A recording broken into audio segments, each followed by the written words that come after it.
Hello everybody. स्वागत है आप लोग का फिर से आपके अपने इस यूट्यूब चैनल पर। उम्मीद है कि आप लोग अपने जो भी अपकमिंग एनटीपीसी की एग्ज़ाम है उनकी आप तैयारी पूरी जोरों शोरों से कर रहे होंगे। और उसी के रिगार्डिंग हम एक यूट्यूब पर सीरीज़ चला रहे हैं इस यूट्यूब चैनल के माध्यम से, जिसमें जो भी प्रीवियस ईयर के मैथमेटिक्स क्वेश्चन पूछे गए हैं उनका हम क्या करें कि बेस्ट सोल्यूशन किस तरह से हम एग्ज़ाम में अप्रोच करेंगे उन सब चीज़ों को हम देख रहे हैं। ठीक है, तो चलो हम देखते हैं इसी सीरीज़ में अपना अगला लेक्चर नंबर 4। और इस लेक्चर नंबर 4 का ये रहा हमारा पहला सवाल। कह रहा है कि यदि एक वर्ग की भुजा की लंबाई में 10% की वृद्धि हुई तो उसके क्षेत्रफल का वृद्धि प्रतिशत क्या होगा। कोई वर्ग है हमारा, उस वर्ग में हम क्या करते हैं, उसकी साइड में 10% का वृद्धि करते हैं, तो उसके क्षेत्रफल में कितना वृद्धि होगा हमें ये बताना है। काफ़ी आसान सवाल है। देखो, कोई भी अगर टू डायमेंशनल फिगर है, एनी टू डायमेंशनल फिगर, उनके साइड्स में अगर एक्स एंड वाई प्रतिशत का इंक्रीज होता है तो उसके जो एरिया में चेंज होता है वो होता है हमारा एक्स प्लस वाई अपॉन 100%। ये होता है हमारा डायरेक्ट फार्मूला। दो साइड्स में अगर अब एक्स एंड वाई परसेंट का इंक्रीज हो तो उसके जो एरिया में चेंज होगा वो होगा एक्स वाई अपॉन 100%। लेकिन हमारे पास वर्ग दे रखा है तो वर्ग में क्या है कि लंबाई और चौड़ाई दोनों सेम होते हैं, तो एक्स और वाई दोनों हमारे क्या हो जाएंगे, सेम हो जाएंगे। यानी कि एक्स भी हमारा 10 और वाई भी हमारा 10, तो दोनों की जबरदस्त पुटअप कर लो, वही हमारा हो जाएगा आंसर। 10 प्लस 10 गुणा 10/100। 10 10 20, और यहाँ से करोगे 10 देंगे हम 100, और 100 को 1 से भाग दोगे, 100 को 100 से भाग दोगे हमारा हो जाएगा 1। और जो हमारा आंसर होगा 21%। और ये हमारा क्या हो जाएगा, आंसर हो जाएगा। ठीक है, इस तरह से जब भी सवाल पूछे तो आप इसको मैं उम्मीद करता हूँ कि आप सॉल्व कर लोगे। हम देखते हैं अपना अगला सवाल। अगला सवाल है हमारा दो, 5 अंकों की सबसे छोटी संख्या ज्ञात कीजिए जो 472 से पूर्णतः विभाजित हो जाए। हमें एक संख्या बतानी है जो 5 अंकों की है, वो सबसे छोटी है, लेकिन 472 से पूरी तरह से विभाजित हो जाए। तो 5 अंकों की हम क्या करते हैं, सबसे छोटी पहले संख्या लिख लेते हैं। 5 अंकों की सबसे छोटी संख्या कितनी होती है, 10,000। इस 10,000 को क्या करो, पहले 472 से भाग दो। 472 से भाग दो कितना होगा, ये हमारा चला जाएगा 2 बार। 2 9 4, 2 7 14 4, और 2 4 8 9, 944 हो जाएगा। यहाँ से 56 बचेगा, जीरो बचेगा। एक बार ले जाओगे 472 हो जाएगा। यहाँ से हो जाएगा हमारे पास 8। ये भी हमारा हो जाएगा 8। ये हो जाएगा कुछ नहीं। 472 में से हमने 10,000 को डिवाइड किया तो हमारे पास जो शेषफल आया वो बचा हमारा 8888।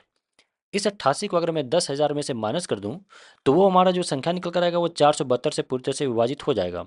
लेकिन जैसे हम 10,000 में से 88 को माइनस करेंगे तो वो हमारी जो संख्या होगी वो 5 अंकों की नहीं बल्कि 4 अंकों की रह जाएगी। 4 अंकों की वह संख्या रह जाएगी। और वो संख्या कितना हो जाएगा, देखो वैसे तो हम देखें माइनस करो कितना होगा, 9 9 2 2 12 हो गया। 99,912 ये वो संख्या है जो 4 अंकों की है, सबसे बड़ी संख्या है और 472 से पूरी तरह से विभाजित है। लेकिन हमें ये नहीं बताना है, हमें 5 अंकों का ही बताना है, तो हम 472 में से 88 को माइनस कर लेते हैं। माइनस करो, 472 में से जब 88 को माइनस करोगे तो हो जाएगा हमारा 384। माइनस करोगे तो 384 हो जाएगा। और इसी 384 को हमें 10,000 में जोड़ देना है। 384 को 10,000 में जोड़ दो तो कितना हो जाएगा, 10,384। और ये वो संख्या है जो हमारा रिक्वायर्ड आंसर है। 10,384 5 अंकों की सबसे छोटी संख्या है, जिसे 472 से डिवाइड करोगे तो पूरी तरह से विभाजित हो जाएगा। ठीक है, हम बढ़ते हैं अपने अगले सवाल की तरफ। अगला सवाल है हमारा सवाल नंबर 3। 6 अंकों की छोटी से छोटी ऐसी संख्या ज्ञात कीजिए जो 4 8 12 और 16 से पूर्णतः विभाजित हो जाए। तो चार, हमें एक ऐसी संख्या बतानी है जो 4 8 12 और 16 से पूर्णतः विभाजित हो जाए, लेकिन वह संख्या 6 अंकों की सबसे छोटी होनी चाहिए। 6 अंकों की सबसे छोटी होनी चाहिए। तो पहले तो इसका एलसीएम पता कर लो ना, क्योंकि एलसीएम वो संख्या होगा जो 4 8 12 और 16 से पूरी तरह से विभाजित हो जाएगा। फिर हम क्या करेंगे, 6 अंकों की सबसे छोटी संख्या निकाल लेंगे। इसका एलसीएम कैसे पता करोगे, इसके लिए हम क्या करते हैं, बिल्कुल एक ऐसी संख्या चूज करते हैं, एक ऐसी संख्या जो कम से कम दो नंबर्स को हमें डिवाइड कर दें, हमारे कम से कम दो नंबर को डिवाइड कर दें। तो हम 4 चूज कर लेते हैं, क्योंकि 4 से सारे के सारे नंबर हमारे डिवाइड हो जाएंगे। 4 कम 4 4 4 3 12 4 को 16। फिर से हमें एक ऐसा डिजिट नंबर चूज करना है जो कम से कम दो डिजिट को डिवाइड करे। हम वो संख्या कर लेते हैं, दो होगा, 1 1 3 और 2। अब इसके बाद हमें डिवाइड करने की आवश्यकता कोई भी नहीं है। 4 दूना के 8। अब ये फिर से जो भी संख्याएं बच गई हमें उन सब का आपस में मल्टीप्लाई कर लेना। 4 दूना के 8 और ये 3 दूना के 6, कितना हो जाएगा 48। 48 तो वो संख्या हमारी हो गई जो 4, 8, 12 और 16 से पूरी तरह से डिवाइड हो जाएगी, लेकिन हमें संख्या 6 डिजिट का बताना है। तो उसके लिए फिर से क्या करूँ, 6 क्योंकि सबसे छोटी संख्या लिख लो, कितना होता हमारा 1 लाख। 6 क्योंकि सबसे छोटी संख्या 1 लाख, इसको 48 से डिवाइड करो। 48 से हम डिवाइड करें कितना हो जाएगा यहाँ पे 2, 96, 4 हो जाएगा जीरो, जीरो तार फिर से जीरो, और ये हमारा हो जाएगा 4 बटे 4 9 32, 4 4 9 36, 4 8 बढ़ जाएगा, 8 बार, 8 बार ये में आ जाएगा। ये हमारा हो जाएगा 4 6, 8 चौको 32 और 6, 32 और 6 38। यहाँ से हमारे पास 16, जीरो उतार लो, 4 3 12, 4 3 12, 144, 144। यहाँ से हमारे पास आंसर हो जाएगा 16, जो रिमाइंडर हमारा हो जाएगा 16। रिमाइंडर हमारा कितना है 16। अब इस 48 में से 16 माइनस कर लो, 48 में से 16 को माइनस कर लो, कितना हो जाएगा 32। 48 में से 16 माइनस करोगे तो 32, और इसी 32 को उठा करके इस 1 लाख में जोड़ दो, तो कितना हो जाएगा 1 लाख 32, और यही हमारा क्या हो जाएगा आंसर हो जाएगा। समझ रहे हो बात को। इस सवाल को हम बाई ऑप्शन भी ट्राई कर सकते थे। क्या करते हैं कि उसके लिए हमें डिविजिबिलिटी के कुछ रूल पता होने चाहिए कि कौन कौन से नंबर किस नंबर से डिवाइड होते हैं, ये हमें पहले पता होना चाहिए। तो हमारे पास नंबर हैं 4, 8, 12 और 16। हमें क्या करना है कि चेक करना है इंडिविजुअली कि कौन कौन से संख्या है जो 4, 8, 12 और 16 सबसे अलग अलग डिवाइड हो जाएंगे। तो हम क्या करते हैं, जो 12 है ना, 12, 12 इसको हम लिखते हैं 4 गुणा 3। हमें वह संख्या पता कर लेना है जो 3 से पहले डिवाइड होता है, क्योंकि हमें सारे सारे डिविजिबिलिटी रूल पता होने चाहिए, तभी हम इस सवाल को जो कि सॉल्व कर पाएंगे बाई ऑप्शन। 3 से डिविजिबिलिटी का रूल क्या होता है, वे संख्याएं 3 से डिवाइड हो जाती हैं जिनके सभी डिजिट का सम 3 से डिवाइड हो जाए। जैसे ये संख्या पकड़ो, 3 2 5 1 6, 3 2 5 1 6, ये 6 को 3 से डिवाइड करोगे तो हमारा डिवाइड हो जाता है, मतलब ये संख्या 3 से तो डिवाइड हो जाएगा। फिर ये पढ़ो 8 और 1 9, 9 भी 3 से डिवाइड हो जाता है, ये भी संख्या हमारा 3 से डिवाइड हो जाएगा। यहाँ पर आ जाओ, 9 और 1 10, ये हमारा 9 1 10 हो जाएगा, 10 3 से डिवाइड नहीं होता तो ये हमारा ऑप्शन होगा नहीं। 7 और 1 8, 8 भी हमारा 3 से डिवाइड नहीं होता तो ये भी हमारा ऑप्शन नहीं है। ठीक है, फिर हमें क्या करना है कि ये तुम्हारे दोनों ऑप्शन में नहीं है, अब इन्हीं दोनों ऑप्शन में हमें अच्छे तरीके से चेक करना है, क्योंकि ये दोनों संख्या हमारे पास ऐसी हैं, ये दोनों पहला और दूसरा संख्या ऐसा है जो हमारे पास 3 से तो डिवाइड हो जाएगा। 4 से डिविजिबिलिटी क्या रूल है, 4 से वे संख्याएं डिवाइड होती हैं जिनके आखिरी के 2 डिजिट 4 से डिवाइड हो जाए। जैसे कि 32 है, 32 को 8 से डिवाइड कर 32 को 4 से डिवाइड करोगे तो 8 बार जाएगा, यानी कि ये तो हमारा 4 से डिवाइड हो जाएगा। ये 00 भी हमारा 4 से डिवाइड हो जाता है, मतलब ये संख्या हमारा 4 और 3 दोनों से डिवाइड है तो 12 से डिवाइड तो हो जाएगा, 4 से भी डिवाइड हो जाएगा। 8 से चेक करने का क्या रूल है कि लास्ट के 3 डिजिट 1 2 3, लास्ट के 3 डिजिट अगर 8 से डिवाइड हो रहे हैं तो वह संख्या भी 8 से डिवाइड हो जाएगा। 0 32, 0 32 लिखोगे, इसको 8 से डिवाइड करोगे, जीरो का कोई मतलब नहीं, और ये हो जाएगा 4, ये भी हमारा 8 से डिवाइड हो गया। 00 तो हमारा 8 से डिवाइड हो जाएगा, यानी कि ये संख्या 8 से भी डिवाइड होती है।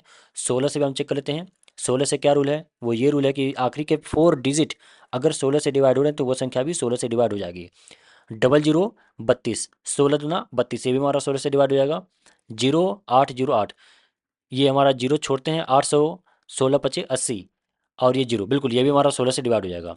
दोनों संख्याएं ऐसी हैं जो 4 8 12 और 16 तीनों नंबर से चारों नंबर से हमारी डिवाइड हो जाती हैं, लेकिन इन दोनों में छोटा कौन सा है, क्योंकि हमें सबसे छोटी संख्या बतानी है, तो इन दोनों में भी 1 लाख 32 और 1 लाख 8 सौ में से भी छोटा हमारा जो संख्या है वो हमारा है 32, और यही हमारा है आंसर। हमने बाय मेथड भी देख लिया एंड ऑप्शन से भी देख लिया। अगर अब हमें ऑप्शन आसानी से दिख जाते हैं तो हम एग्ज़ाम में बिल्कुल ऑप्शन के माध्यम से ही क्वेश्चन को सॉल्व करेंगे। ठीक है, लॉन्ग मेथड प्रेफर नहीं करेंगे। अगला सवाल हम देखते हैं, सवाल नंबर है 4। प्रति किलो गेहूं की कीमत में 25% की कमी के कारण जान 600 रुपये में 5 किलो अधिक खरीद पा रहा है। प्रति किलो गेहूं का मूल्य क्या था, प्रति किलो गेहूं का मूल्य क्या था, यानी कि ओरिजिनल जो है गेहूं का मूल्य वो क्या था, वो हमसे पूछा गया है। तो 25% का पहले फ्रैक्शनल वैल्यू चेंज कर लेते हैं। 25% का फ्रैक्शनल वैल्यू कितना हो जाएगा, 1/4। मतलब ये है कि पहले गेहूं का कीमत 4 रुपये था, घट करके 3 हो गया, घट करके 3 हो गया, एक माइनस हम करेंगे तो घट करके 3 हो जाएगा। तो 4 रुपये पहले था, 3 रुपये बाद में हो गया। तो हम जो इन दोनों का कंप्लीट, यानी कि वो कंप्लीट कितना खर्चा कर रहा था, कितने रुपए वो खर्चा कर रहा था, उसके लिए हम क्या करते हैं, इन दोनों का एलसीएम ले लेते हैं। 4 और 3 का एलसीएम लोगे तो 4 3 12 हो जाएगा, मतलब इनिशियली वो 12 यूनिट खर्चा करता था। ठीक है, 12 यूनिट, लेकिन एक्चुअल क्वेश्चन में 600 रुपये है, इसका हमें कहीं यूज़ नहीं है। यूज़ है एग्जाम इस क्वेश्चन में, लेकिन अभी कोई यूज़ नहीं है, अभी कहाँ पर यूज़ होगा हम बताते हैं इसको बात को। तो 4 रुपये ₹4 प्रति किलोग्राम, ये ₹4 प्रति किलोग्राम होगा क्योंकि रेट है ना ये। देखो क्या करें, प्रति कीमत में उसकी कीमत, जो गेहूं का कीमत था 25% प्रति किलोग्राम, वो कम हो गया है। तो पहले वो ₹4 प्रति किलोग्राम लाता था गेहूं, और अब वो ₹3 प्रति किलोग्राम गेहूं खरीद कर लाता है। तो ये बताओ कि पहले वो 4 किलोग्राम लेता था और ₹4 प्रति किलोग्राम लाता था और ₹12 में लाता था, तो कितना लाता होगा? तो 4×3 = 12, 3 किलोग्राम लाता रहा होगा। और उसी तरह से बाद में वो ₹3 प्रति किलोग्राम के रेट से लाता था और ₹12 में लाता था, तो 4 किलोग्राम वो खरीद कर लाता रहा होगा। लेकिन देखो, पहले वो 3 किलोग्राम लाता था, अब वो 4 किलोग्राम लाता है। चेंज कितना है? एक। मतलब अब वो पहले से 1 किलोग्राम ज़्यादा खरीद कर लाता है, 1 यूनिट पहले से वो ज़्यादा खरीद कर लाता है। लेकिन एग्जाम में कह रहा है हमसे, सॉरी, हमसे जो क्वेश्चन में कह रहा है वो कह रहा है 5 किलोग्राम अधिक खरीद पा रहा है, 5 किलोग्राम अधिक। तो एक का वैल्यू हम 5 के इक्वल दिखाते हैं। तो ये होता, पहले वो कितने किलोग्राम खरीदता रहा होगा? पहले वो 3 किलोग्राम खरीदता रहा होगा ना।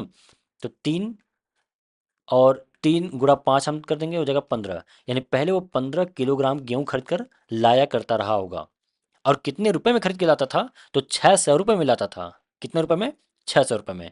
तो ये बताओ कि ₹600 में खरीद के लाता था, 15 किलोग्राम खरीद के लाता था, तो क्या रेट हो जाएगा? तो हम ये कहेंगे 40, 15×4 = 60, ₹40 प्रति किलोग्राम के रेट से वो पहले प्रति किलोग्राम गेहूं क्या था? ₹40 प्रति किलोग्राम के रेट से वो गेहूं अपना खरीद करके लाया करता था। ठीक है, तो हम अगला सवाल देखें।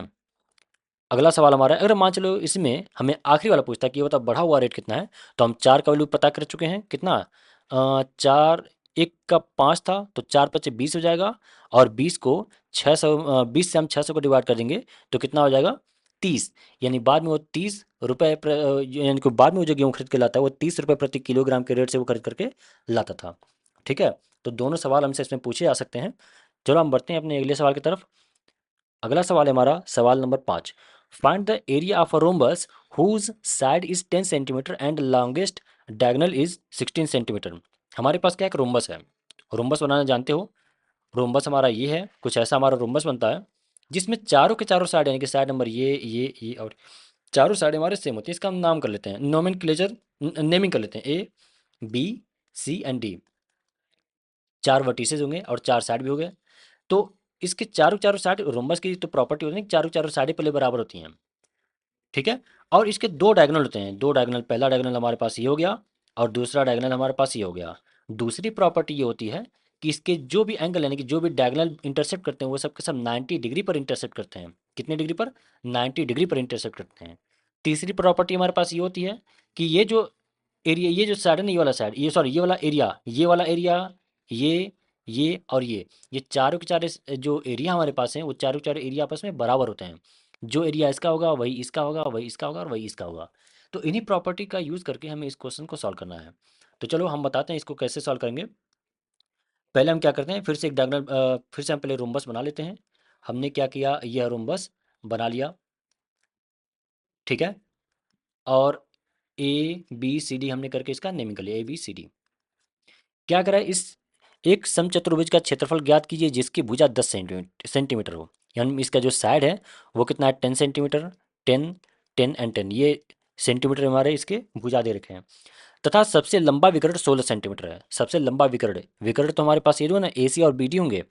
तो ये बताओ इसमें से बड़ा विकर्ण कौन होगा? जो बड़ा वाला डायगोनल होगा वो हमारे पास कौन सा होगा? ये बड़ा वाला डायगोनल, देखो ये दिख रहा है हमारा बड़ा डायगोनल हमारे पास, ये दिख रहा है। और ये वाला भी डायगोनल हम ड्रॉ कर लेते हैं। ये वाला डायगोनल देखो छोटा दिख रहा है। ठीक है, तो ये वाला डायगोनल तो हम नहीं लेंगे, जो बड़ा वाला डायगोनल है हम उसको लेंगे। ये कितना है? सबसे लंबा विकर्ण 16 सेंटीमीटर है। तो BD की जो लंबाई हमें दे रखी है, BD की जो हमें लंबाई है वो कितनी है? 16 सेंटीमीटर है। BD की लंबाई 16 है। तो डायगोनल की प्रॉपर्टी की ये भी होती है कि डायगोनल एक दूसरे को परपेंडिकुलरली बाइसेक्ट करते हैं। मतलब ये दोनों, ये हमारे एंगल 90 डिग्री तो होंगे, और साथ में जो साइड होंगे ये भी, ये इक्वल होगा, ये और ये वाला इक्वल होगा। ठीक है, डायगोनल एक दूसरे को बाइसेक्ट भी करते हैं परपेंडिकुलरली। तो ये बताओ, ये हमारा यहाँ से यहाँ तक कितना देखा? 16। तो जाहिर सी बात है ये हमारा 8 ये छोटा वाला होगा और ये 8 ये वाला छोटा वाला होगा। ठीक है, अब इसमें हमारा ये जो इस ट्रायंगल पर फोकस करो, ये वाला, ये जो ट्रायंगल बन रहा है ना, A B, और इसको हम नेमिंग कर लेते हैं O, A B and O, AOB, इस पर फोकस करो। ये हमारे पास एक राइट एंगल ट्रायंगल बन रहा है क्योंकि हमारे पास ये 90 डिग्री है और साथ में ये हमारे पास ट्रायंगल भी है। तो ट्रायंगल इसमें क्या हमारा जो हमारे पास हाइपोटेनस है, ये वाला हाइपोटेनस, 90 के सामने वाला हाइपोटेनस जो कि 10 हो गया। बाकी ये एक साइड हम दिखा लेते हैं, हमारे पास 8 हो गया। और ये जो साइड बच गया ये हमारे पास कितना होगा, ट्रिग्नोमेट्री सॉरी ट्रिग्नोमेट्री में कौन सा होता है, Pythagorean theorem, Pythagoras theorem. Pythagoras theorem से अगर कैलकुलेट करोगे तो हमारा कितना आएगा 6। पाइथागोरस ट्रिपलेट ये सब होते हैं, 10 8 और 6 नहीं निकलने आता तो फिर यहाँ पर निकाल के देख लो कि जो हाइपोटेनस का स्क्वायर होता है वो होता है परपेंडिकुलर का स्क्वायर प्लस का होता है बेस का स्क्वायर। हाइपोटेनस हमें दे रखा है कितना 10 का स्क्वायर बराबर बेस, बेस हमारे पास कितना 8 का स्क्वायर और प्लस परपेंडिकुलर का स्क्वायर। यहाँ से 10 स्क्वायर एंड माइनस 8 स्क्वायर हुआ 100, और ये इधर के माइनस होगा हुआ 64 बराबर परपेंडिकुलर का स्क्वायर। परपेंडिकुलर स्क्वायर बराबर हमारे पास हो जाएगा 100 में से 64 माइनस करोगे 36, और p बराबर हमारे पास ओवरऑल हो जाएगा परपेंडिकुलर जो होगा वो हमारे पास होगा +6। माइनस हम नहीं लेते क्योंकि कोई भी साइड नेगेटिव नहीं होती, तो हमारे पास प्लस वाला होगा जो कि हमारा हो जाएगा 6। तो ये हमारे पास हो गया एक राइट एंगल ट्राइंगल जिसके साइड 10 8 और 6 हैं। इस ट्राइंगल का एरिया कितना होगा, इस ट्राइंगल का एरिया हो जाएगा हाफ ऑफ बेस, बेस हमारा है 8 एंड इंटू हाइट, हाइट हमारा कितना है 6, 2 चौको 8 और 6 चौको 24, 24 स्क्वायर यूनिट। सिंस ये सब के सब सेंटीमीटर में देखें तो हमारे पास स्क्वायर सेंटीमीटर में आएगा, यानी कि हमारे पास कितना होगा 24, ये हमारे पास कितना है 24। तो 24 ये भी है, 24 ये भी है, 24 ये भी है और 24 ये भी है, सब के सब 24 हैं। तो 24 एंड गुणा 4, ये हमारे पास कितना हो जाएगा 96, यानी कि 96 square centimetre is our right answer. तो इसमें कई सारे कॉन्सेप्ट हमारे यूज़ किए गए हैं, पाइथागोरस थ्योरम में ये है, फिर उसके बाद में ट्राइंगल का कॉन्सेप्ट भी है, इक्वल रोम्बस का भी कॉन्सेप्ट है, इसमें कई सारे कॉन्सेप्ट इसमें जोड़े गए हैं। तो सारे सारे कॉन्सेप्ट इसमें देख लेना एक बार फिर से, जो कि राइट डाउन कर लेना और रिवाइज कर लेना, ठीक है। चलो हम बढ़ते हैं अपने अगले सवाल की तरफ। अगला सवाल हमारे पास है, ए अकेला किसी कार्य को 10 दिन में पूरा करता है। ए कोई पर्सन है वो उस कार्य को 10 दिन में पूरा कर सकता है, और बी उस कार्य को 15 दिन में पूरा करता है। बी है उस कार्य को 15 दिनों में पूरा करता है। ए और बी उस कार्य को 4800 4800 में हाथ में लेते हैं। ये सी की मदद से उस कार्य को 5 दिनों में पूरा कर सकते हैं। तो बताओ सी को कितनी धनराशि भुगतान करनी होगी। ए 10 दिनों में पूरा कर लेगा, बी 15 दिनों में पूरा पूरा कर लेगा, ए बी और सी तीनों मिलकर जो पूरा कार्य करेंगे वो 5 दिनों में कार्य को पूरा कर लेंगे। तो बताना है कि उसमें सी को कितना अमाउंट मिलेगा, ठीक है। जबकि टोटल हमें 4800 को डिवाइड करना है, 4800 को हमें 3 लोगों में डिवाइड करना है, सी का हिस्सा कितना है। तो ये क्वेश्चन हम पहले बिल्कुल पहले लेक्चर में देख चुके हैं, ठीक है। तो बताओ, मैं बिल्कुल शॉर्टकट वाला मेथड यहाँ पर यूज़ करता हूँ। ए बी और सी तीनों ने काम को 5 दिन में पूरा कर दिया। ए 10 दिन में काम पूरा करते हो, एक दिन में कितना काम पूरा पूरा करेगा 1/10, और 5 दिन में कितना करेगा तो 5 का 5 यानी कि 1/2 काम वो पूरा कर देगा। ए 5 दिनों में आधा काम पूरा कर देगा। बी जो है वो 15 दिनों में काम पूरा करता है, तो बता 5 दिनों में कितना काम करेगा पूरा करेगा, 5/15, 5 के बाद 5 5 ने 15 यानी कि 1/3 काम कर देगा। ए और बी दोनों मिलकर कितने दिनों में काम किए होंगे 5 दिनों में, तो हम ये कहेंगे 1/2 प्लस 1/3, 1/2 प्लस 1/3, दोनों को ऐड करोगे तो 3 प्लस 2/3 दूना के 6, ये 5/6। ए और बी दोनों ने मिलकर के 5/6 काम को पूरा किया है। तो सी ने कितना काम किया होगा, सी अकेला काम किया होगा 1 माइनस 5/6, 6 कम 6 माइनस 5 बराबर 1/6। सी ने 1/6 काम पूरा किया है। तो ये बताओ 4800 में से उसको कितना धनराशि मिलेगा। तो 1/6 गुरे 4800 कितना हो जाएगा, 8 6 48, 800 रुपये। और ये हमारा हो जाएगा क्या आंसर। एक आप पूछेगा तो वो भी बता लोगे, हमें क्या करना होगा सीधे इसको भी 4800 से मल्टीप्लाई करना होगा जो होगा 2400 रुपये। वही हमारे पास वही हमें एक वो मिलेगा, बी का मिलेगा तो 1/3 गुणे 4800 कितना हो जाएगा, ये हो जाएगा हमारा 1600, 1600 यानी कि 1/3 गुणे 4800 जो कि हमारा होगा 1600, और 1600 रुपये बी को मिलेगा। तो उम्मीद है कि ये क्वेश्चन भी आप लोग क्वेश्चन में आ गया होगा। हम देखते हैं अपने अगले सवाल को। सवाल नंबर है 7। सवाल हमसे कह रहा है, अ train covers 400 at a uniform speed. Hindi में पढ़ते हैं। एक ट्रेन एक समान चाल से, वैसे दोनों अगर मान चलो कि हिंदी और इंग्लिश दोनों में अगर कन्फ्यूजन होता है तो हमेशा इंग्लिश को ही प्रायोरिटी दी जाती है, ठीक है। इसलिए जो भी आप प्रैक्टिस करो हिंदी एंड इंग्लिश दोनों में प्रैक्टिस रीडिंग करने की हैबिट बनाओ, तभी जा करके मतलब कि ठीक है आप हिंदी में कंफर्टेबल हो नो प्रॉब्लम, लेकिन जहाँ पर भी कॉन्ट्रडिक्शन होता है तो वहाँ पर हमेशा इंग्लिश को मान्यता दी जाती है। आई डोंट नो कि ये क्यों दिया जाता है, जबकि हमारा इंडिया की हिंदी अभी भी काफ़ी पॉपुलर है। ठीक है, लेकिन फिर भी अब जहाँ पर भी कॉन्ट्रडिक्शन हो तो इंग्लिश को प्रायोरिटी दी जाती है। तो चलो हम देखते हैं। एक ट्रेन एक समान चाल से 400 किलोमीटर की दूरी तय करती है। कोई ट्रेन है, वो एक समान चाल से चलेगा तो 400 किलोमीटर को, कितने किलोमीटर को, 400 किलोमीटर को तय करेगा। यदि चाल 10 किलोमीटर प्रति घंटा अधिक होती तो वह उसी यात्रा के लिए 2 घंटा कम समय लेती। ट्रेन की चाल ज्ञात कीजिए। 400 किलोमीटर को क्या करेगा, वो कवर करेगा किसी स्पीड से, लेकिन उसकी चाल को हमें क्या करना है, 10 किलोमीटर प्रति घंटा बढ़ा देना है। तो वो समय जो लेगा वो 2 घंटा कम समय लेगा, तो ट्रेन की चाल में बतानी कितनी होगी। ठीक है, तो चलो देखते हैं। हम मान के चलते हैं कि उस इस ट्रेन की जो स्पीड रहेगी ना, स्पीड स्पीड वो हम कह लेते हैं कि x किलोमीटर प्रति घंटा रही होगी। कितनी रहेगी, x रहेगी। जिसको x से प्रॉब्लम हो वो लोग y कर लें। कुछ लोग कह सकते हैं कि सर कुछ भी लिखिए बस x मत लिखिए। x की बहुत याद आती है ना। तो जिनको भाई समस्या हो वो लोग x को हटा करके y लिख लो। चलो हम y कर लेते हैं, y किलोमीटर प्रति घंटा। जिसको x से कोई समस्या नहीं वो लोग x लिखें, और जिनको x से समस्या है वो लोग y लिख लें। ठीक है, तो चलो उसकी स्पीड कितनी रहेगी, y किलोमीटर प्रति घंटा रहेगी। तो ये बताओ उसको टाइम कितना लगा। Time is equal to distance upon speed. Speed कितना हमने माना है, y माना है। उसको जो पहले टाइम लगा होगा वह 400/y आवर लगा हुआ है, यानी कि ये हमारा किलोमीटर में, ये घंटे, ओके, वो घंटे लगा हुआ है। ठीक है, इतना घंटा लगा होगा। फिर टाइम कह रहा है कि उसने अपना स्पीड बढ़ा दिया है। कितना बढ़ा दिया है, 10 किलोमीटर प्रति घंटा उसने अपना स्पीड बढ़ा दिया है। तो हम क्या कर लेते हैं कि ये बताओ जो नया वाला टाइम लगेगा वो नया वाला कितना टाइम लगेगा, 400/y+10 घंटा। इतने घंटा टाइम लगेगा। ये कह रहा है कि जो बाद में समय लगा ना वो पहले वाले समय से 2 घंटा कम है। जो बाद वाला समय लगा वो पहले वाले समय से 2 घंटा कम है। तो कितना हो जाएगा, पहले उसको 400/y घंटा लगा होगा, बाद में उसको 400/y+10 घंटा लगा होगा, और ये कुल मिला करके 2 घंटे की बचत कर लेता है। तो बस यहीं से हमें y का आंसर वैल्यू बताना है, और वही हमारा क्या हो जाएगा, आंसर हो जाएगा। ट्रेन की चाल ज्ञात कीजिए। ट्रेन की चाल ज्ञात कीजिए। ट्रेन की चाल कितनी होगी ये बताओ। इस क्वेश्चन को सॉल्व करने का सबसे बढ़िया मेथड जो है वो है ऑप्शन। ऑप्शन को सीधे सीधे पुटअप कर लो, चेक कर लो कि हमारा कौन सा इस इक्वेशन को सेटिस्फाई कर रहा है, और वही हमारा हो जाएगा आंसर। ठीक है, हम कहते हैं 45। 45 पहले मत रखो, पहले आसान आसान से ऑप्शन जो होते हैं पहले हम उनको पुटअप करते हैं। क्योंकि जैसे ही 45 पुटअप करोगे तो 400 में से 45 को, 400 में 45 से डिवाइड करने में थोड़ा सा डिफिकल्ट है, 55 से डिवाइड करने में भी डिफिकल्ट है। हम 40 को उठाते हैं। 40 से डिवाइड करो ना, 40 से डिवाइड करो 400/40 कितना होगा, 10, एंड माइनस 400/40 और +10 50 कितना हो जाएगा, 8। क्या ये 2 आ जा रहा है, बिल्कुल। और ये हमारा हो जाएगा आंसर। इसके बाद हमें और कुछ चेक करने की आवश्यकता ही नहीं है। यहाँ पर क्या होगा ना कि 400 में से 400 बटे 40, यहाँ से हो जाएगा 10, और 400/40 और 10 50, 50 से 400 में भाग दोगे तो कितना हो जाएगा, 8, और 10 - 8 = 2, और ये हमारा क्या हो जाएगा, 2 किलोमीटर प्रति घंटा, 2 घंटे हमारे इस इक्वेशन को सेटिस्फाई कर दे रहा है, और वही हमारा क्या हो जाएगा, आंसर हो जाएगा। ठीक है, अब अगला भी आप चाहो तो चेक करके देख सकते हो, लेकिन वो हमारा आंसर नहीं है। अगला सवाल हम देखते हैं। सवाल नंबर है हमारा 8। यदि a² + b² = 82, a² + b² का वैल्यू में कितना देखा है, 82 दे रखा है, 82।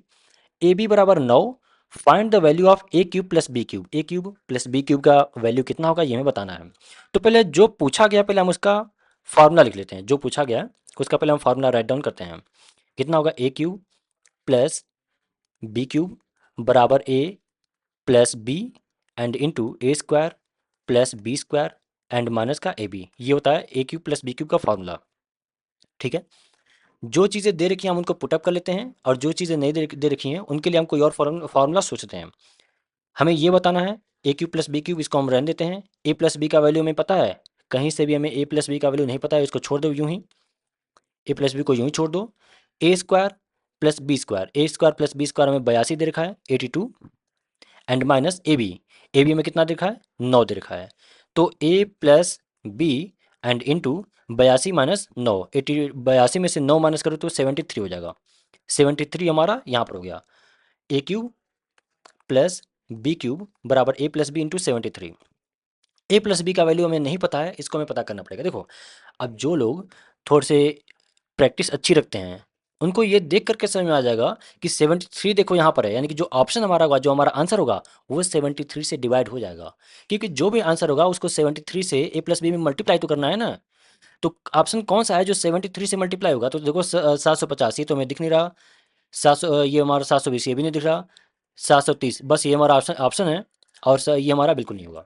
तो जो लोग अपनी प्रैक्टिस को अच्छी रखते हैं और कुछ अच्छे लेवल की उन्होंने अपनी प्रैक्टिस कर रखी है, अच्छे अच्छे थोड़े क्वेश्चन देख रखे हैं, तो उनको ये देख करके समझ में आ जाए कि 730 इसका आंसर है, क्योंकि यहाँ पर 73 हमें दिख रहा है, और 73 हमारा क्या है, एक तरीके से अभाज्य संख्या है, वो किसी और संख्या को डिवाइड नहीं करेगा, वो किसी और संख्या से डिवाइड नहीं होगा।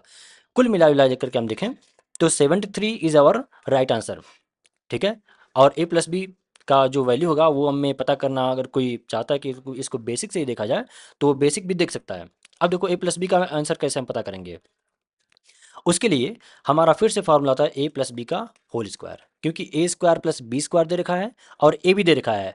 ए square plus B square, A square plus B square और ए बी का यूज़ हम क्या करते हैं, A square A plus B के होल स्क्वायर फॉर्मूले में ही करते हैं। तो A square plus B square plus A two A B, ये वाला फॉर्मूला तो होता है ना। देखो, A square plus B square plus two A B और साथ में ए प्लस बी, तो इसी फॉर्मूले के माध्यम से हम ए प्लस बी का होल ए प्लस बी का वैल्यू बताएंगे। यहाँ से वैल्यू पता कर लेना, वही ए प्लस बी उठा करके यहाँ पर पुट कर देना, और वही हमारा आंसर यहाँ से निकल करके आ जाएगा। ठीक है। चलो हम बढ़ते हैं अपने अगले सवाल की तरफ। अगला सवाल है हमारा बॉडमास का, सिंप्लीफाई। ये हमें सिंप्लीफाई करना है, 17 × 8 माइनस 8 प्लस, ये हमारा स्क्वायर ब्रैकेट दे रखा है, और 27 - 3 डिवाइड बाई 6 - 4। इसमें दो ब्रैकेट हमें दे रखे हैं, पहला हमारा स्क्वायर ब्रैकेट दे रखा है और दूसरा हमें दे रखा है पेरेंथीस, यानी कि छोटा ब्रैकेट, पेरेंथेसिस। इसको जो छोटा ब्रैकेट है ना, ये वाला, ये सर्कुलर, इसको हम पेरेंथेसिस बोलते हैं। लेकिन हमें इस क्वेश्चन में क्या करना है, पहले इसी ब्रैकेट को सॉल्व करना होता है। जानते हैं आपके ब्रैकेट हमारे पास तीन होते हैं बेसिकली। पहला हमारे पास होता है ये वाला होता है स्क्वायर, सॉरी, पैरेंथेसिस। ठीक है, छोटा ब्रैकेट। फिर उसके बाद में होता है मझला ब्रैकेट, और सबसे बाद में होता है हमारा बड़ा ब्रैकेट। तो पहले जब भी हमें सॉल्व करना होता है, सबसे पहले हम छोटा सॉल्व करते हैं, फिर उसके बाद में हम करली ब्रैकेट बड़ा वाला, उसके मझला वाला सॉल्व करते हैं, और सबसे आखिरी में हम जो कि स्क्वायर ब्रैकेट, ये सबसे बड़ा वाला जो ब्रैकेट होता है उसको हम सॉल्व करते हैं। तो सॉल्व करना शुरू करो यहाँ से। तो 27 में से 3 माइनस करो, कितना होगा, 24 हो जाएगा। 24, और इसको 6 से भाग देना है। ठीक है, 24 आ गया, ये हमने ब्रैकेट सॉल्व किया तो कितना हो गया, 24। और इस ये 24 आ गया हमें। अब हमें क्या करना है, 24 डिवाइड बाय 6 माइनस 4 हो गया। तो अब इस जो बड़ा वाला ब्रैकेट है, इसके भीतर के जो भी चीज़ें हैं उनको पहले हमें सिंप्लीफाई कर लेना है। तो 24 हो गया डिवाइड बाय 6 हो गया, 24 को 6 से भाग दोगे 4, 4 में से 4 को माइनस करोगे 0, यानी कि ये जो हमारा बड़ा वाला ब्रैकेट है ना, इसके भीतर क्या आ गया, 0 आ गया, इसके भीतर हमारा 0 आ गया। अब यहाँ तक हमारा काम खत्म, यहाँ तक हमारा काम क्या हो गया, खत्म हो गया। अब देखो, हमारे पास जो बच गया वो 17 × 8 - 6 है। सिर्फ हमारे पास इतना बच गया, 17 × 8 - 6, तो कितना हो गया, 17/136।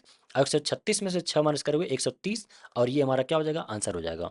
तो हमें सबसे पहले क्या करना है, सबसे छोटा वाला ब्रैकेट सॉल्व करना है, फिर अगर करली ब्रैकेट भी दे रखा है तो उसको सॉल्व करना है, और वो भी उसके बाद अगर हमारा जो कि ये वाला जो बड़ा ब्रैकेट दे रखा है, तो बड़ा ब्रैकेट को सॉल्व कर लेना है, और फाइनली हमारा आंसर निकल कर आ जाएगा। बाकी जो भी ऑपरेशन है, जो कि उसके बाद में डिवीजन मल्टीप्लिकेशन वाला, हम उसको सिंप्लीफाई करके आंसर ले आएंगे अपना। ठीक है। तो हम बढ़ते हैं अपने अगले सवाल की तरफ। अगला सवाल हमारा कह रहा है 3 की पावर 71 प्लस 3 की पावर 72 प्लस 3 की पावर 73 3 की पावर 74 3 की पावर 75। ये संख्या जो है ना, ये वाली पूरी पूरी संख्या, ये इनमें से किस संख्या से पूरी तरह से डिवाइड हो जाएगी, इनमें से कौन सी संख्या इस नंबर को पूरी तरह से डिवाइड करेगी। देखने में तो सवाल काफ़ी डिफिकल्ट लग रहा है, लेकिन उतना डिफिकल्ट है भी नहीं, ये काफ़ी आसान सवाल है। देखो हमें क्या करना होता है कि इन संख्याओं में से, यानी कि 3 की पावर 71 प्लस 3 की पावर 72 3 की पावर 73 3 की पावर 74 3 की पावर 75, इनमें से हमें क्या करना है, 3 की पावर 71 को, यानी जो सबसे बड़ा है, जो हम कॉमन कर सकते हैं, जो सबसे बड़ा हम कॉमन कर सकते हैं उसको हम कॉमन कर लेते हैं। तो क्या हम कॉमन करेंगे, 3 की पावर 71, इसको हम कॉमन करेंगे। तो बच गया क्या, अंदर हमारा बच क्या गया, यहाँ पर 3 की पावर 71, और ये पूरा पूरा हमारा चल गया बाहर, तो बचेगा क्या, यहाँ पर 1 बचेगा। ठीक है, प्लस यहाँ पर 3 की पावर 72 था, 71 चला गया बाहर, तीन, केवल 3 बचेगा। यहाँ पर 71 चला गया बाहर, 73 है, तो यहाँ पर क्या बचेगा, 3 स्क्वायर बचेगा। यहाँ पर क्या होगा, 3 के पावर 3 बचेगा, और यहाँ पर हमारा 3 के पावर 4 बचेगा। ठीक है, इतना हमारे पास बच गया। 3 रेस्ट पावर 7 1 रहने दो, और इसको अंदर सॉल्व करो। 3 और 1 4, 3 त्रिके 9, 3 त्रिके 9 3 27, और ये होगा यहाँ पर 81। 3 का पावर 4 81 होता है। ठीक है, आगे बढ़ो। ये हमारा कितना है, 9 और 4 13, 13 और ये 27 कितना हो जाएगा, 13 और 27 40, 40 ये हो गया प्लस वन, सॉरी 81 ऐड करोगे तो 7 4 8 8 4 12 यानी कि 121, 3 रेस्ट पावर 71 इंटू 121 ये हमारे पास फाइनली निकल कर आ गया। अब ये बताओ कि ये संख्या जो हमारे पास निकल कर आया वो किस संख्या से डिवाइड पूरी तरह से हो जाएगा। क्या ये 8 से होगा? नहीं, 8 से इसलिए नहीं होगा क्योंकि ये हमारे पास तीन का, ये हमारे पास पूरा पूरा ऑड नंबर है, और कोई भी ऑड नंबर हमेशा ऑड नंबर से ही डिवाइड होता है, इवन नंबर से डिवाइड नहीं होता, तो 8 हमारा आंसर नहीं है। 5 से भी नहीं होगा, 5 से इसलिए नहीं होगा क्योंकि हमारे पास 5 से डिविजिबिलिटी का रूल है कि लास्ट में जीरो या फिर 5 होना चाहिए, ये भी हमारा आंसर नहीं है। 11 से डिवाइड हो जाएगा क्योंकि 121 जो है ये 11 का स्क्वायर होता है, 11 गुणे 11 होता है, तो जाहिर सी बात है कि ये हमारा 11 से डिवाइड हो जाएगा, और जैसे ये डिवाइड होगा तो ये पूरा पूरा नंबर एक से एक, सॉरी 11 से पूरी तरह से डिवाइड हो जाएगा। अब जैसे हमारा आंसर मिला तो हमें अगला ऑप्शन चेक करने की आवश्यकता है नहीं, तो बढ़ते हैं हम अपने अगले सवाल की तरफ। और अगला सवाल है हमारा सवाल नंबर 11। रमेश शर्मा 5% की वार्षिक ब्याज दर पर 3 वर्ष के लिए 8,000 रुपये उधार लेता है, और वह इसे मनोहर को 3 वर्ष के लिए 7% की वार्षिक ब्याज पर उधार दे देता है। उसका लाभ ज्ञात कीजिए। रमेश बड़ी अच्छे आदमी है भाई। वो क्या करते हैं, एक अमाउंट है, उसे 5% प्रतिवर्ष की दर पर 3 साल के लिए उधार लेते हैं, और क्या करते हैं 3 वर्ष के लिए 7% प्रतिवर्ष की दर पर 3 साल के लिए उधार दे देते हैं। तो हमें ये बताना है कि उसने उन्होंने कितना प्रॉफिट कमाया। तो देखो, जो भी प्रिंसिपल होता है ना उसे हम हमेशा 100% मानते हैं। कितना मानते हैं? 100%। और जो सिंपल इंटरेस्ट निकल कर आता है, सिंपल इंटरेस्ट का जो प्रतिशत निकल कर आता है वो होता है rate percent and into time, rate percent into time. पहले उन्होंने क्या किया कि 5% 5% पर एनम के रेट से 3 साल के लिए उन्होंने उधार लिया। तो 5 से 15%, जो उनको जो उन्होंने पहला एसआई था उनका 15% हुआ, और जो दूसरा एसआई निकल कर आएगा, दूसरा एसआई वो होगा 7 × 3 यानी 7 के 21%, 21%। मतलब ये है कि उन्होंने जो उधार लिया, उन्होंने क्या किया कि 15% उनको वापस करेंगे, और जब वो 15% यानी कि जो उन्होंने उधार उधार लिया उसको वो 21% पर किसी को दूसरे को उधार दे देते हैं। मतलब ये समझ लो कि यहाँ पर कोई रमेश जी हैं, उन्होंने उधार लिया 15% और इन्होंने किसी और को दे दिया, ठीक है, वो 21% होगा। अब ये जो तीसरा पर्सन है ना वो रमेश को 21% वापस देगा, और ये क्या करेंगे, रमेश उठा करके 15% जिससे उन्होंने उधार लिया रमेश ने, उन्होंने उनको वापस कर दिया होगा। तो फिर हमें सिंपली ये बताना है कि ये बताओ रमेश को कितना प्रॉफिट हुआ होगा, कितना प्रॉफिट हुआ होगा। तो उनका जो प्रॉफिट है वो कितना है, 21 - 15 यानी कि 6%, 6% का उनका प्रॉफिट है। और जो हमारा अमाउंट था प्रिंसिपल वो था 8,000 रुपये, 8,000 रुपये यानी कि 100%। ये 100% का वैल्यू वैल्यू हमारे पास है 8,000। कितना है? 8,000।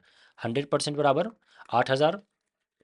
तो 1% कितना होगा? 1% होगा 100 से भाग दोगे तो होगा 80, 80 होगा। और 6% कितना होगा? 80 गुणा 6 बराबर 8 6 48 यानी 480। और 480 हमारा क्या है? आंसर है। यानी कि रमेश जी ने इस पूरे ट्रांजेक्शन में 3 साल में 480 रुपये का प्रॉफिट कमाया।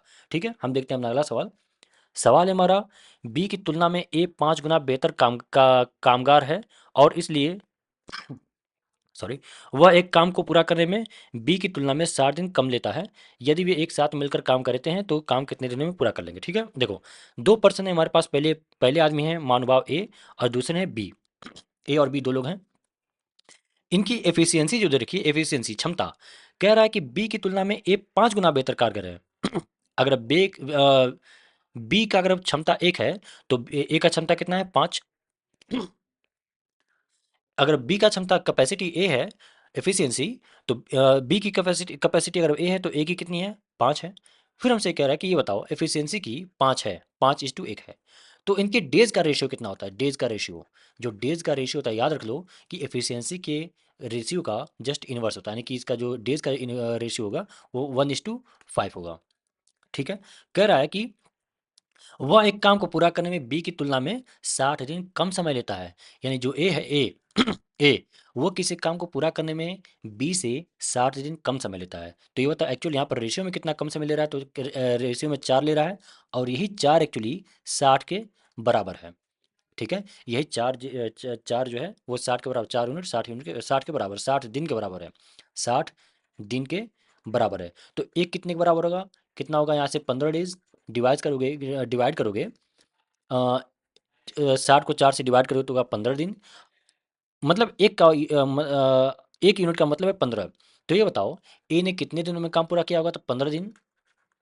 और बी ने कितना किया होगा, 15 को 5 में मल्टीप्लाई करो, 15 पचे 75 दिन, 75 दिन में काम किया होगा। ए ने काम 15 दिन में किया, बी ने काम 75 दिन में किया, तो दोनों मिलकर काम कितने दिनों में पूरा करेंगे। तो इसका सिंपल सा एक फॉर्मूला डायरेक्ट डायरेक्ट लिख लो कि जो हमारा आंसर होता है वो होता है x into y upon x plus y days.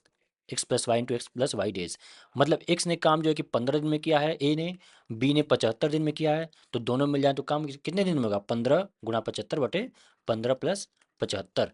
कितना होगा, 15 प्लस 15 गुणा 75 रहने दो, यहाँ से ऐड करो तो 15 और 75 90, 15 कम 15, 15 छक्का 90, ये होगा हमारे पास 3 दुना के 3 पच्चीसम, और 25 को 2 से भाग दोगे तो 12.5, 12.5 दिन हमारा क्या है, आंसर है।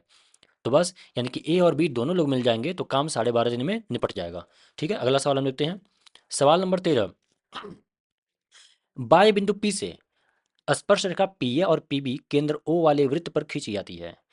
क्या हमारा एक वृत्त है, इस तरह से वृत्त, सर्कल हमारे पास में है, सर्कल। ठीक है, कह रहा है कि इसके बाहर कोई बिंदु पी है, और इस पी से, इस पॉइंट पी से हम दो टेंजेंट ड्रॉ करते हैं। पहला टेंजेंट हमारा हो जाएगा इस तरह से, और दूसरा टेंजेंट हमारा हो जाएगा लाइक दिस, इस तरह से।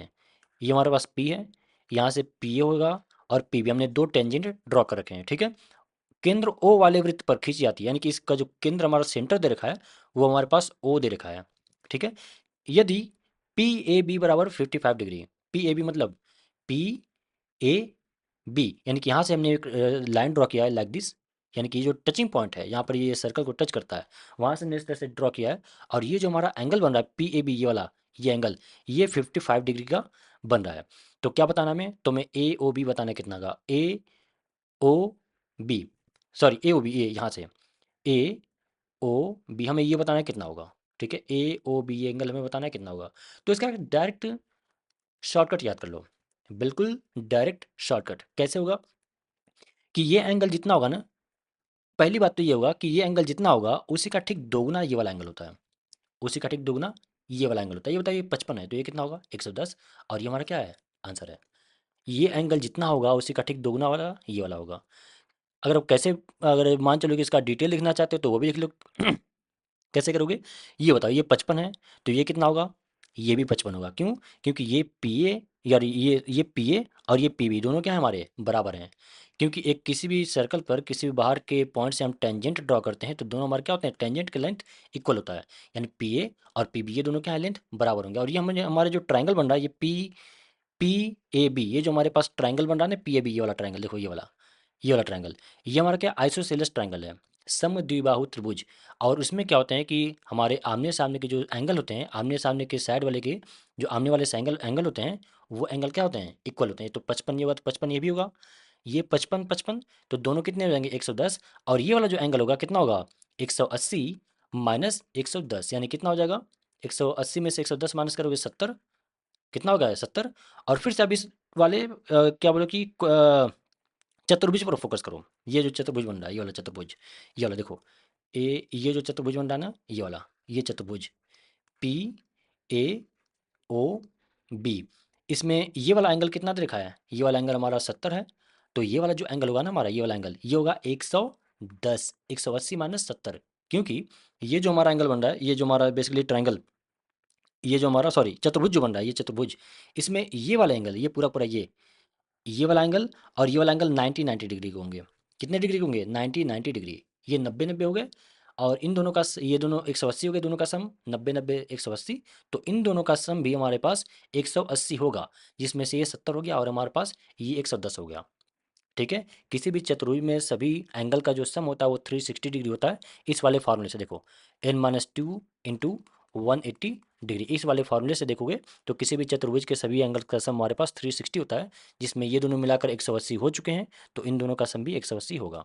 ठीक है, चलो हम बढ़ते हैं अपना अगला सवाल। और देखो, ये जो टेंजेंट होता है, टेंजेंट कोई भी टेंजेंट होता है, टेंजेंट पर सर्कल के सेंटर से जो परपेंडिकुलर, ये जो हमारे पास मैच करा दो, यानी कि सेंटर को टेंजेंट से मैच करा दो। यहाँ वाला जो एंगल बनता है ना, ये हमारा हमेशा 90 डिग्री का एंगल बनता है, वही कॉन्सेप्ट यहाँ पर यूज़ किया गया है। ये एंगल 90 बनेगा पूरा पूरा, ये पूरा पूरा बात कर रहा हूँ मैं, ये पूरा पूरा। ये तो 55 दे रखा था, लेकिन ये पूरा जो बनता है ये 90 बनता है। ये 55 हो गया, ये 90 हो गया, तो 90 90 ये हो गए 180, इन दोनों का मिलाकर के भी 180 होगा, ये 70 है तो हमारा 110 होगा। लेकिन शॉर्टकट जो मैंने बता दिया ये 55 होगा, तो ये हमारा उसका ठीक दोगुना होता है, जो कि हमारा हो जाएगा 110। ठीक है, अगला सवाल हम देखते हैं। सवाल नंबर 14, एक व्यक्ति ने दो वस्तुएं खरीदी, प्रत्येक का मूल्य 3,000 रुपये है। उसने एक वस्तु 10% लाभ पर तथा दूसरी वस्तु 5% लाभ पर बेची, उसके द्वारा अर्जित कुल लाभ ज्ञात कीजिए। एक व्यक्ति है, उसने 3,000 में दो वस्तुएं खरीदी, 3,000 में पहली और 3,000 में दूसरी वस्तु उसने खरीदी। पहले को उसने 10% के प्रॉफिट पर बेचा और दूसरे को भी उसने 5% के लाभ प्रॉफिट पर बेचा। तो हमें ये बताना है कि ये बताओ उसको टोटल कितना प्रॉफिट हुआ। ठीक है, तो देखो इसका बिल्कुल एक शॉर्टकट याद कर लो। शॉर्टकट कह लो या फिर ट्रिक कह लो, बात दोनों बराबर है। ठीक है, ट्रिक ये है इसमें कि जब भी सीपी सेम हो, कॉस्ट प्राइस क्या हो, दोनों में सेम हो, तो उसका जो प्रॉफिट परसेंटेज होता है या फिर लॉस परसेंट जो भी होता है, वो होता है x plus y upon two. X plus y upon two. अगर मान चलो तीन वस्तुएं ये होती, ये एक दो तीन वस्तुएं होती जो तीनों में सीपी सेम होता, कॉस्ट प्राइस तीनों का सेम होता। ठीक है, तो होता ये हमारा ये x plus Y plus z, इनमें जो तीसरा प्रॉफिट परसेंट होता उसको भी प्लस कर देते और यहाँ पर हम 3 से डिवाइड कर देते हैं। ठीक है, तो ये बता आंसर कितना हो जाएगा। 10% का लाभ पहले में मिला, 5% का लाभ दूसरे पर में मिला, दोनों को डिवाइड कर दोगे कितना का 10 5 15 बटे 2 यानी 7.5। 7.5% इज अवर राइट आंसर। ठीक है, बेसिक से देखना चाहते हो तो वो भी कोई बहुत डिफिकल्ट चीज़ नहीं है। कैसे हुआ देखो, 3,000 को 10% का प्रॉफिट, तो यहाँ से प्रॉफिट कितना होगा, 300 होगा। ठीक है, यहाँ से कितना प्रॉफिट होगा, यहाँ से होगा 150, 150 प्रॉफिट होगा, दोनों को ऐड करोगे 450 हो जाएगा। और 450 तो ये प्रॉफिट हो गया ना, टोटल कितने में से प्रॉफिट हुआ, तो प्रॉफिट हुआ 3,000, ये 3,000 यानी 6,000। 6,000 में से प्रॉफिट हुआ एंड इंटू 100%। ये डबल जीरो से डबल जीरो कटा, ये इससे कटा, फिर से 45 को इससे डिवाइड करो कितना होगा, ये 3 15 होगा और 3 दूना होगा, फिर से हमारे पास 7.5% यहाँ से आंसर हमारा निकल कर आ गया, जो कि हमारा होगा आंसर। ठीक है, चलो हम देखते हैं अपना अगला सवाल। लेकिन ये जो एक्स प्लस वाई बटा अपॉन टू है इसको याद कर लो, लेकिन ये तभी फॉलो होता है जब दोनों का कॉस्ट प्राइस सेम होता है। अगर कॉस्ट प्राइस डिफरेंट होता है, जैसे मान चलो ये 3,000 होता, ये 4,000 होता, तो इसको हम क्या करते हैं, इस बेहतर से सॉल्व करते हैं। 3,000 पर 10% ये हो जाएगा, 4,000 का 5% जो होगा उसको हम निकाल करके ऐसे ऐड करके पता कर लेंगे, वो हमारा तरीका बेस्ट है। ठीक है, लेकिन फिलहाल के लिए ये शॉर्टकट है, इसको भी याद रखो। अगला सवाल हम देखते हैं। सवाल number 15, six sec square 59 degree minus cot square 31 degree plus 2.3 sine 90 degree minus 3 tan square 56 degree into y tan square 34 degree equal to y point 3। ये हमारा क्वेश्चन है, तो बताना है कि वाई का मान कितना होगा। इसमें वाई का मान हमें पूछा गया है। तो देखो ये सवाल है ना, देखने में काफ़ी डरावना ज़रूर लग रहा है, और जो लोग ऐसे क्वेश्चन की थोड़ी सी प्रैक्टिस करके रखेंगे, मान चलो कि कुछ क्वेश्चन में कोई एग्जाम में सारे सारे क्वेश्चन इजी नहीं पूछे जाते, कुछ थोड़े से अच्छे लेवल के मॉडरेट लेवल भी पूछे जाते हैं, उनमें से यह एक है। और उन्हीं जो अच्छे क्वेश्चंस की जो प्रैक्टिस करके जाता है, वही क्या करता है कि अपना बाजी मार ले जाता है। क्योंकि ऐसे क्वेश्चंस को देख करके जो लोग प्रैक्टिस नहीं कर रखे हैं, वो लोग क्या करेंगे, इसको छोड़ करके आगे बढ़ जाएंगे कि यार ये हमसे हो नहीं पाएगा।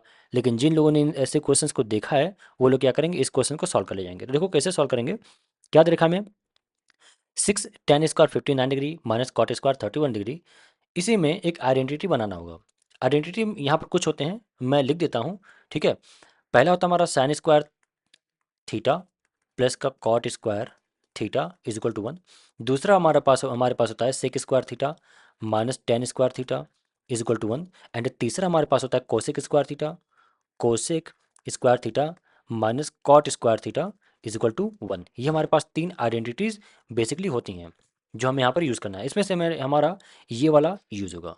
ठीक है, देखो sec square 59 degree minus cot square 31 degree, sec तो हमें नज़र आ रहा है यहाँ पे।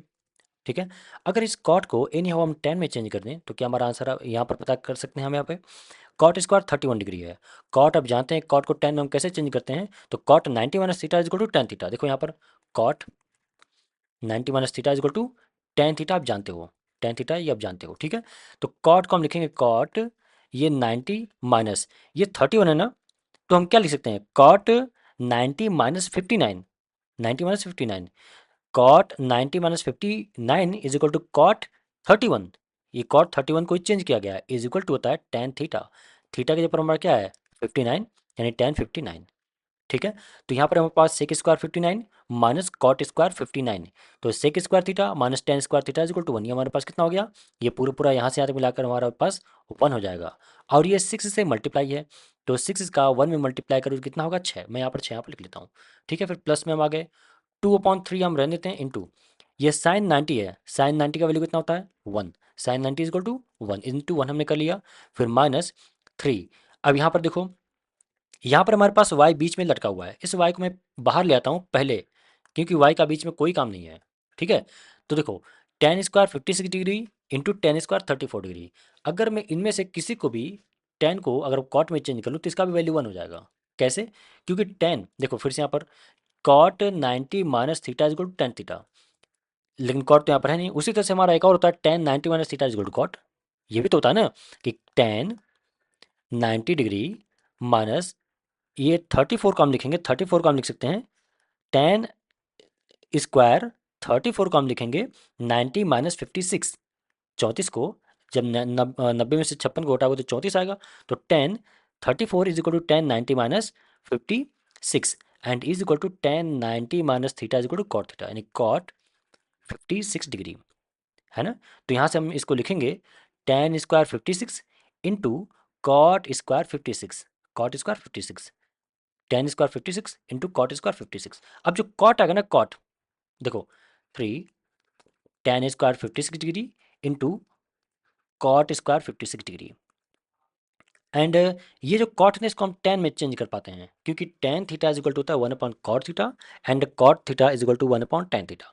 तो ये जो टेन स्क्वायर 56 है ना, इसको हम लिखेंगे 1 upon ten square 56 and into यहाँ पर 3 टेन स्क्वायर 56 हमारे पास पहले से है, तो टेन स्क्वायर 56 से टेन स्क्वायर 56 कैंसिल आउट हो गया, बच गया हमारे पास में 3, 3 बच गया, ये वाला 3, ये 3, और जो y हमारे पास है ये बच गया, तो 3y सिर्फ हमारे पास यहाँ पर बच गया 3y and is equal to हमारे पास कितना y/3। ठीक है, इस बात को अब हमें बस इसको सिंप्लीफाई करना है। 6 हमारा रहेगा, ये 2/3 का मल्टीप्लाई, ये 2/3, 3 × 6 = 18, 2 20/3, और ये बराबर y/3 है, ये उधर जाके प्लस होगा, कितना होगा प्लस का 3/y/3 प्लस 3y, सिंप्लीफाई करो, 3×3 = 9, 10y and upon 3 is equal to क्या है 20/3, 3 से 3 डिवाइड होगा, ये 10 से डिवाइड करोगे हमारे पास होगा 2, यानी कि y इज इक्वल टू 2, और यही हमारे के पास क्या हो जाएगा बच्चों, आंसर हो जाएगा। तो हमारे पास इसमें y का वैल्यू कितना आ गया 2 आ गया। देखो यहाँ पर एक जो चीज़ है ना, मैं एक चीज़ और बताना चाहता हूँ कि tan square 56 into Y tan square 34, इसको क्या करते हो एक लाइन में तुम लिख सकते हो। कैसे, अगर तुम्हें एक रिजल्ट पता है, इफ यदि a प्लस बी बराबर 90 डिग्री है, a प्लस बी बराबर 90 डिग्री है, तो एक रिजल्ट होता है हमारे पास tan A tan B is equal to 1। एक और रिजल्ट होता है cot A into cot B is equal to 1। ये एक रिजल्ट होता है जिसे तुम्हें याद कर लेना चाहिए। तो देखो a प्लस बी अगर हम 90 है तो tan A into tan B is equal to 1 होता है। यहाँ पर देखो 56 और 34 कितना होगा 90 डिग्री होगा, तो tan 56 into tan 34 is equal to 1 हो जाएगा। स्क्वायर का कोई मतलब नहीं है, क्योंकि एक का स्क्वायर करोगे तो एक ही होगा। तो फिर यहाँ पर हमारे पास सीधे 3y यहाँ पर आ जाएगा। या तो वैसे लिखो, और या तो तुम इस तरह से जो कि चेंज करना चाहते हो तो इससे लिख लो। लेकिन ये चीज़ याद कर लोगे तो फिर इसका और भी आगे कई सारे क्वेश्चंस में यूज़ बहुत ज़्यादा मिलता है। ठीक है, तो मेरे ख्याल से ये तुम्हें याद कर लेना चाहिए और इस तरह से इसको फॉलो करना चाहिए। चलो हम देखते हैं अपना अगला सवाल। सवाल नंबर है 16, 2 वर्ष के लिए 11% वार्षिक ब्याज दर से किसी निश्चित धनराशि पर चक्रवृद्धि ब्याज 4,642 है, समान अवधि और समान दर हेतु साधारण ब्याज ज्ञात कीजिए। देखो कंपाउंड इंटरेस्ट हमें दे रखा है 4642 और हमसे सिंपल इंटरेस्ट पूछा गया है। रेट कितना है, रेट हमारा देखा है 11%। ठीक है, एंड टाइम कितना है, टाइम है 2 ईयर्स, 2 साल के लिए हमें दे रखा है। ठीक है, तो ये बताओ कि कंपाउंड इंटरेस्ट, पहले हम देख लेते हैं सिंपल इंटरेस्ट हमारा कितना होता है। सिंपल इंटरेस्ट का जो परसेंटेज होता है वो हर साल सेम होता है, यानी पहले साल 11% है और दूसरे साल भी 11% है, यानी 2 साल 11 11 कितना हो जाएगा 22%, 22%, 11 पहले साल 11 दूसरे साल, यानी कि 11 11 22%। जो सिंपल इंटरेस्ट के बाद में कंपाउंड इंटरेस्ट का जो परसेंटेज होता है वो होता है, वो हमारा होता है x plus Y plus X Y upon 100%। ये चीज़ होता है। पहले साल अगर आप कंपाउंड इंटरेस्ट कोई एक्स है और दूसरे साल कंपाउंड इंटरेस्ट अगर का परसेंट रेट अगर जो वाई है, तो दोनों का जो रिजल्ट होता है कंपाउंड इंटरेस्ट का परसेंट, वो होता है x plus X Y upon 100। तो कितना हो जाएगा, 11 उड़ा 11/100%। कितना होगा, 11 दूना के 22 एंड प्लस ये कितना होगा, 11 में गेहूँ 121, 11 का स्क्वायर 121, 100 से भाग दोगे तो 1.21%, दोनों को ऐड करोगे तो 23.21%। ठीक है, तो कंपाउंड इंटरेस्ट का जो परसेंटेज होगा वो ये होगा, सिंपल इंटरेस्ट का परसेंटेज ये होगा। अब क्या चीज़ दिया है और क्या चीज़ पूछा है, हमें दिया गया चक्रवृद्धि ब्याज यानी कंपाउंड इंटरेस्ट हमें दे रखा है, यानी कि ये जो 23.21% जो है ना, ये हमारा 4642 के इक्वल है। तो 1% कितना होगा, 1% हमारा हो जाएगा 4642 और बेटे 23.21%, ये चीज़ होगा, है ना। इसको क्या करेंगे, हमें पहले सिंप्लीफाई कर लेते हैं। तो ये बताओ, 100 से ऊपर 100 से नीचे मल्टीप्लाई करेंगे तो ये हमारा पॉइंट हट जाएगा, ये हमारा पूरा पूरा 2 बार जाएगा। देखो, 23 दूना 46 और 21 दूना 42, 2 बार जाएगा, यानी कि 1% का जो हमारा वैल्यू निकल कर आया वो निकल कर आया 200। कितना निकल कर आया, 200। तो हमसे क्या पूछा है, सिंपल इंटरेस्ट पूछा है जो कि ये 22%। तो कितना हो जाएगा, 22 एंड इंटू 200, 00 22 दूना 44, 4400 रुपये। और ये हमारा क्या हो जाएगा, आंसर होगा 4400 rupees is our right answer. ठीक है, तो चलो हम बढ़ते हैं इसी के साथ अपने अगले सवाल पर। सवाल नंबर 17, 6.25। हमारा सवाल पॉइंट इस तरह से दे रखा है, 6.25 प्लस 5/7 इंटू 28 -5 ये हमें चीज़ दे रखा है। तो इसको सिंप्लीफाई करो, कैसे करोगे, यहाँ से हम क्या करते हैं, पहले ये वाला सिंप्लीफाई करते हैं, 7 × 7 7 चौक 28, 4 × 5 = 20, और 20 में से 5 माइनस करोगे, 20 में से 5 माइनस करोगे 15, जो आएगा उसको 6.25 में ऐड करना है, 15 को 6.25 में ऐड करो कितना होगा, 21.25। ठीक है, न्यूमरेटर हमारा सॉल्व हो गया। अब आते हैं डिनोमिनेटर में, 15.8 -3.4 है, माइनस करो पहले इसको, पहले बोडमास में पहले ब्रैकेट को हमें ब्रेक करना है। तो इसमें से माइनस करो कितना होगा, 12.4 होगा, और ये 3/4 इंटू 12.4 है, 4 × 3 = 12, 4 × 4 3 × 9.3, हमारे पास ये होगा 9.3। ठीक है, फिर प्लस आप यहाँ पर आ जाओ, 5.5 इंटू 2.39 है, 9 × 5 = 45, 9 × 5 = 45, 4 हो गया, 5 × 15 = 4 19 9 हो गया, 5 × 2 = 10 11 हो गया। ठीक है, ये होगा 5, 9 × 3 = 12 2, और ये होगा 9 × 1 = 10 11 और 1 2, 21.25, 21.25। न्यूमरेटर में भी 21.25, डिनोमिनेटर में भी 21.25, सिंप्लीफाई करेंगे हमारा आंसर होगा 1। इसका ऑप्शन ऑप्शन दे नहीं रखा है इसका, लेकिन इसका आंसर 1 होगा। ठीक है, क्योंकि सारे सारे सिंप्लीफाई हो गए, तो हमारा आंसर इसका 1 होगा। अगला सवाल हम देखते हैं, सवाल नंबर है 18। एक फर्म में पुरुष और महिला का अनुपात 4:5 है। एक फर्म है कोई, इसमें women sorry male is to women जो है, मेल इज टू वीमेन जो है वो है कितने, 4:5 है। फर्म में पुरुषों की संख्या में 80% तथा महिलाओं की संख्या में 60% की बढ़ोतरी करने का निश्चय किया गया। उसमें क्या किया गया, देखो पहले 4 पहले था ये मेल, और 5 कितने थी, फीमेल। तो इसमें क्या किया गया है कि पुरुषों की संख्या में 80% बढ़ा दिया गया। तो ये बताओ, ये पहले 100% रहा होगा, तो जब 80% बढ़ गया होगा तो कितना हो गया होगा, 180%। 180%, और जो महिलाएं हैं उनकी संख्या 60% बढ़ाई गई है, तो ये कितना हो जाएगा, 160%। 160% हो जाएगा।